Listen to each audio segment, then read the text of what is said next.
గౌరవం JSP BC రాజ్యం కోసం పుట్టిన జేఎస్పీ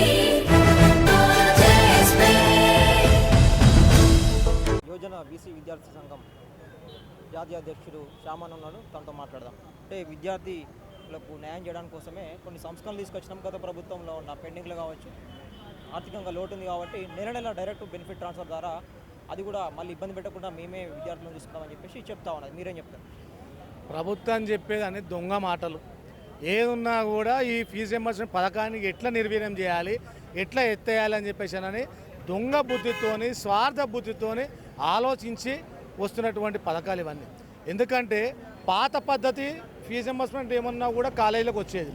ఇప్పుడు మేము డైరెక్ట్ విద్యార్థులకు ఇస్తాం, ఫస్ట్ డబ్బులు కట్టుకోండి అని చెప్పానంటే నిజంగా కూడా ఒక విద్యార్థులు ఇవాళ రేపు కాలేజ్ ఫీజు ₹1,00,000 1,50,000 ఉంటే ఆ కట్టుకునే పరిస్థితి ఉంటే ఈ పథకాలు ఎందుకు, ఆ కట్టుకునే పరిస్థితి ఉంటే ఈ వైద్యానికి పథకాలు ఎందుకు, విద్యా పథకాలు ఎందుకు? మీరు స్వార్థంతో గద్దెనెక్కాలని చెప్పేసి అని ఎన్నో పథకాలు ఆశ చూపించి ఈరోజు పీఠం ఎక్కి నిరుపేదలకు విద్యను దూరం చేస్తున్నారు, వైద్యాన్ని దూరం చేస్తున్నారు, అన్ని విధాలుగా దూరం చేస్తున్నారు. మీ కాంట్రాక్టర్ల బిల్లులు విడుదల చేయడం ఏమైనా అవుతుందా? మీకు కావాల్సిన జీతాలు అవుతున్నాయా? మీ కార్లలో డీజిల్ పోసుకోవడం అవుతుందా? మీకు ఎలాంటి సౌకర్యాలు ఏమైనా అలవెన్సెస్ వస్తుంటే అది అవుతున్నాయా?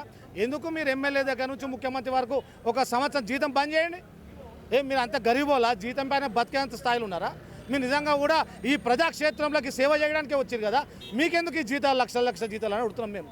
మీకు నిజంగా చిత్తశుద్ధి ఉంటే, ఈ పేద విద్యార్థులు చదువుకోవాలని చెప్పినా ఉంటే ఫీజు రియంబర్స్మెంట్ బకాయిలు విడుదల చేయాల్సిందే.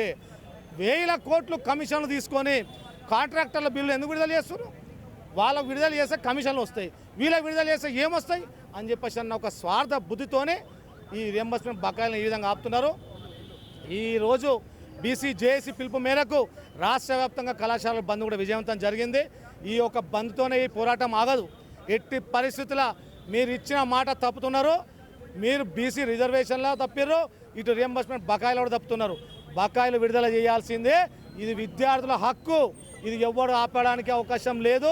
రేవంత్ రెడ్డి గారు మీకు సూటిగా మేము ఒకటే హెచ్చరిస్తున్నాం, మీరు ఫీజు రియంబర్స్మెంట్ బకాయిలు విడుదల చేసి ఫీజు రియంబర్స్మెంట్ పథకాన్ని పాత పద్ధతిలో కొనసాగించేంత వరకు మా పోరాటం ఆగదు.